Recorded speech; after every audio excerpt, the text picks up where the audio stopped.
pa ng kaso na ikaw lang. O ito, meron pang isa, play. Patong-patong na reklamo ang inihain sa National Bureau of Investigation laban kay Attorney Harry Roque at sa vlogger na si Maharlika dahil sa kumalat na Nag-file ang NBI ng kaso kay Harry Roque at kay Maharlika. Ano ang source? Si Pebbles Talakera. Saan nagsalita si Pebbles? Sa Congress. Oh, ngayon, sabihin mo, sir. Sabihin mo ngayon, sir, NBI, na walang nagdidikta sa'yo. Hindi, ito, ako lang, question lang. Wala ba talaga nagdidikta sa'yo? Kasi tingnan mo saan ba nilabas ni Pebbles itong kanyang haka-haka? Haka-haka lang yun, wala sa ebidensya. Haka-haka lang lahat. Sa tingin ko po, hindi po AI yan. Sa tingin ko po, hindi po si Bongbong yung nasa video. Si Harry Roque po ang pasimuno ng video na yan. Yung lahat nandun sa picture, nandiyan dyan sa congressional hearing, hindi nga tinanong ng Kongreso eh. Totoo ba sinasabi nitong Pebbles na to? Diyan na si Roque ang nagpasimuno. Sasabihin ng mga nandun sa Congress na hindi po. Kumakain lang kami niyan. Wala namang pinakitang video-video dyan eh. Kasi yun talaga sinasabi nila. Tinanong ko sila, totoo ba yung sinasabi nito ni Pebbles? Sabi nila, hindi nandun kami. Kumakain lang kami. Ano kang magpapakita ka ng mga ano-ano dun? Video-video dun. Public yun. Nasa dulong-dulo lang kami kaya nagmukhang private. Pero hindi yun. Isang kwarto nila, ang dami-daming kumakain. Paano ka mag-uusap dun ng exclusive? O mag-uusap ka dun ng secret? Ang dami-daming tao. Di ba? So, kinuha mo yung demanda mo doon sa sinasabi nitong Pebbles Talakera dyan sa Congress. So, nanonood ka naman pala ng Kongreso ng hearing. Ba't hindi mo ba napanood yung hearing ni Senator Amy Marcos? Nakita mo napakaraming mga kabulastugan ng ang mga statement ng mga tao ron? O ba't hindi mo i-demanda yun? Babalik na naman yun sa'yo, sir. O hindi ba? O ito, hindi naman nagsumbong sa'yo si Pebbles, pero nagsampa ka ng demanda. Saan ba nagsumbong si Pebbles? Sa Congress. Tapos sasabihin mo, sir, walang nagdidikta sa'yo. Ba ang hirap maniwala, sir? Napakahirap maniwala na wala. pulburon video. Kaugnay ito ng viral video na nagpapakita umano kay O katulad dyan, pulburon video.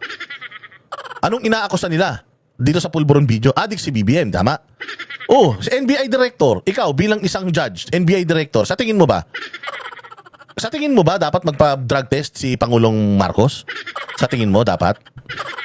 Di ba dapat kasi alam mo naman that public office is a public trust and the public is calling for PBBM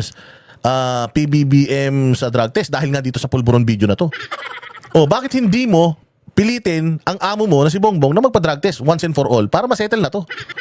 Bakit? Kaysa mas matagal na proseso yung pagsasampa ng demanda. Sige, sampahan mo ng demanda, okay lang. Pero nag-demand ka na ba na magpa-drug test yan si Bongbong Marcos?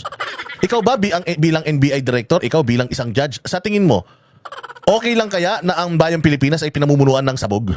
Okay ba sa'yo na ang bayang pinamumunuan ng adik? Tanong po ito O ano ba patunay mo, Boss Dada, na adik si BBM? Wala akong patunay, pero nanghihingi nga ako ng patunay by means of drug test. Kapag ka nagpa-drug test na si Bongbong at negative, hindi mo na siya pwedeng tawaging bangag.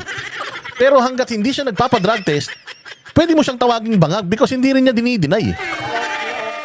So ikaw bilang isang NBI director, sir, mawalang galang na po, it is your duty para i-assure also ang taong bayan that we are being led by a sober person, not by a drug addict. O, di ba? May lumabas na issue.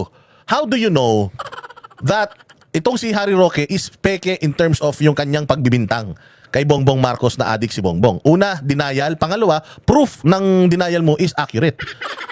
Denial, hindi pa ginagawa ni Bongbong yan, mag-deny, hindi ako addict, wala pa siyang ganun. Pangalawa, wala naman siyang drug test to prove that fake news talaga tong pagpapakalat ni Maharlika at saka ni Harry Roque na addict si Bongbong. O yun muna unahin natin. Napakadali, sabi ko nga sa inyo Ako, mapapayag akong makulong lahat ng mga yan. Lahat na nagpakalat ng video na yan, makulong lahat. Di ko pinakalat yan Hindi ko sinare yan. Iyan mo, ikulong natin lahat yan. Si Maharlika, si Harry Roque, magpakita si Bongbong Marcos ng hair follicle test na negative siya sa drugs.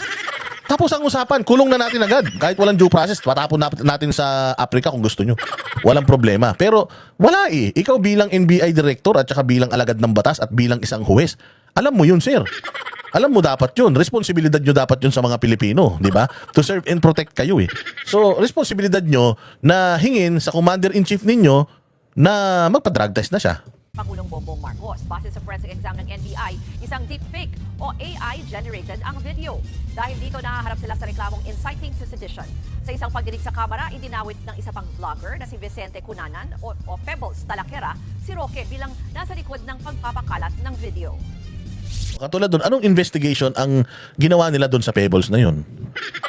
Anong klaseng cross-examination? Anong ebidensya ang hawak ng Pebbles? Wala siyang hawak na ebidensya. Wala, puro hearsay lang. Wala siyang hawak na ebidensya. Wala siyang CCTV footage na may tunog na talagang nagpaplano sila na pabagsakin yung gobyerno. Wala siyang pinangahawakan. Ang meron siya, yung picture at saka yung betlog niya. Oo, yun lang ang meron yung Pebbles na yun nung nagpunta ng Congress. At saka yung kwento niya. Naniwala ka kagad bilang isang huwes, di ba sir? Huwes ka dati, Judge Santiago ka eh. Bilang isang huwes, it's not what you can say. It's what you can prove. Anong na-prove nung picture na hawak niya? Sinabi ba doon sa picture na yon na nagplano silang pabagsakin ng gobyerno? O so kung ganyan ang panuntunan natin, bigla akong pupunta sa'yo, tapos bigla akong magrereklamo sa isang tao na wala naman akong patunay, pero pwede ko siyang ireklamo nang wala lang kakwenta-kwentang bagay kahit wala akong ebidensya, ano yan, i-didemanda natin, ganun. Pwede ba yon? So sana, yung Pebbles, ginanon nyo din. After marami pong ebidensyang pinangahawakan si Pebbles. Hindi, isalita lang eh. Dininay na nga ni Harry Roque yung sinabi ni Pebbles. Buti pa si Harry Roque nagdeny. Pero sa akusasyon ni Harlika at saka ni Harry Roque na bangag si BBM, wala pang denial si BBM eh. Hindi ba dapat yun ang inuuna natin, no, di ba? Kayo talaga sasabihin nyo, hindi na naman kayo napupolitika. So nagagalit ang NBI dahil sa si BBM ang tinitira nila. Totoo ba, sir? Totoo ba? Sige. Kundi yung dahil sa pagpapalabas nila ng fake news. Nandun tayo. Wag nila sabihin na politika, wala sa aking nagdidikta. Uy, parehas. Sinabi mo din yan doon kay Lambino. Tapos sinabi mo din kay Harry Roque. Wow, scripted. So sir, okay naman yun yung pagpapakalat nila ng fake news. Pero sir, again, paano mo i-distinguish yung isang fake news? You have to prove first that the news is fake. How? Let's say nga addict si Bongbong Marcos. How do you prove that Bongbong Marcos is not addict? Not by just mere denial. You can prove that Bongbong is not an addict by a negative test result ng hair follicle test. Yun, sir. Wala, huli ka dito, Mr. NBI. Again, sir, huwag kang magpagamit sa politika, sir. Alam ko na pwede kang magsungit. Wala nagdidikta sa akin dito, pero sir, hindi po tanga Pilipino. Hindi ko sinasabing joke time ka. Pero ang sinasabi ko, hindi po kami tanga. At ako personally, hindi po ako naniniwala sa iyo. Hindi ako maniniwala na ganun. Sa galing mo, tatanggapin mo na lang ng ganun-ganun yung testimonya ng isang taong walang ebidensya. Pwede ba yun, sir? Ibig sabihin, pagka tinanggap mo yung testimonya ni Pebbles, namumulitika ka lang. Why? Wala siyang ebidensya, sir. Wala siyang ebidensya. Even text messages, wala siya. Actually, mga tao pa nga ang madaming ebidensya tungkol dyan kay Pebbles eh. Nangingi ng pera, bakit bumaliktad, dating DDS, bumalik ulit sa Marcos. Mayroon pang video yan, nagsashabu. Alam niyo yun, hindi ba? So, ang ibig ko sabihin, sir, hindi mo na background check yung whistleblower nyo?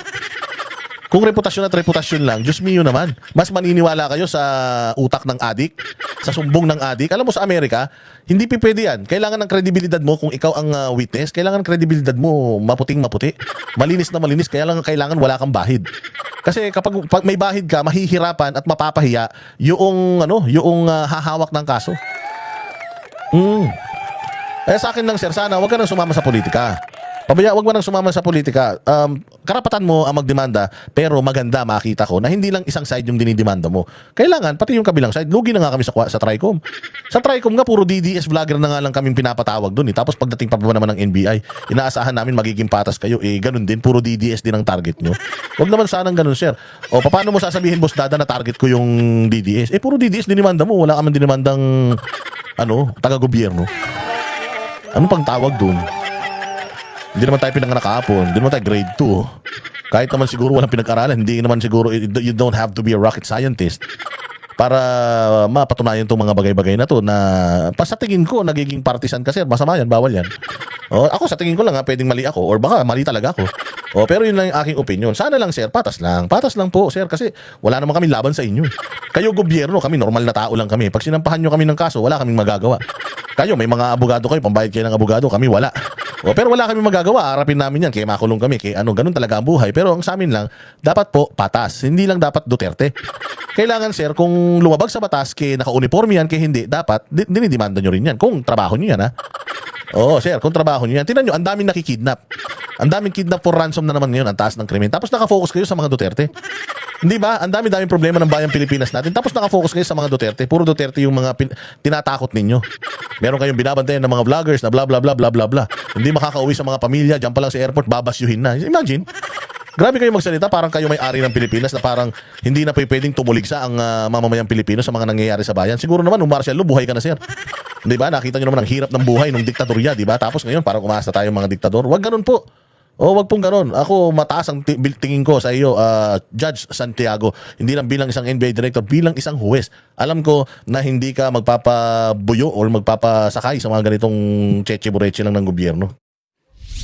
Sa isa namang pahayag, tinatanggap ni Roque ang mga reklamo laban sa kanya. Nakikita niya raw ito bilang pagkakataon. Di ba? Ito yung sinasabi ni Harry Roque na maganda to.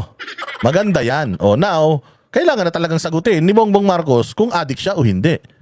Because kung may mga ganito na kaming kaso, fake news na addict siya, kailangan niya ng pagpatunayan na hindi talaga siya addict. Magpa-drug test na. Magpa-drug test na, di ba? O so, yari ka ngayon dyan, Aquino. Santiago, baka sabihin pa nung Malacanang, ano ka ba naman, Santiago? Bakit mo ba naman inano yan? Lalo na tuloy mag-iingay yung mga yan at sasabihin na na magpa-drug test na. Nakaraos na nga tayo dyan sa drug test na yan. Ilan buwan nating dinedma yan eh. Tapos ngayon, binuhay-buhay nyo na naman. O. Ni PBBM na mapabulaanan sa korte ang mga alegasyon ng kanyang paggamit ng illegal na droga. Giit pa ni Roque, walang bigat ang affidavit ni Cunanan dahil opinion niya lang daw at sabi-sabi lang. Eksakto, that's an opinion. That's hearsay. Wala siyang ebidensya. Wala siyang ebidensya. O, nag-expose lang siya for trial by publicity. Pero wala talaga. Kaya nga ako sabi ko na medyo bumaba ang tingin ko kay dating Judge Santiago kasi dapat pagka-judge ka, talagang evidence-based ka. Mantakin mo ito, walang ebidensya, salita lang, affidavit lang. Oo, congressional inquiry na under oath lang siya, kaya nila. O ngayon, sasabihin mo, Pebbles, paano mo patutunayan yan? Wala lang, kukwento ko lang ulit, gagawa ulit ako ng kwento, tapos maniniwala ka lang ulit. Hindi, kailangan science. Kailangan hard evidence, beyond reasonable doubt. Kailangan meron siyang pinangahawakan, recording, video, nag-uusap sila, na sinabi talaga ni Harry Roque lahat ng to. Because kung hindi siya makapaglabas ng proof na meron siyang conversation talaga with Harry Roque, yun ang laman ng conversation with Harry Roque, I don't think this case will fly. This is another harassment pag ganyan ang usapan. Ang mga ito, Oh, di ba? Palakpakan tayo mga boss.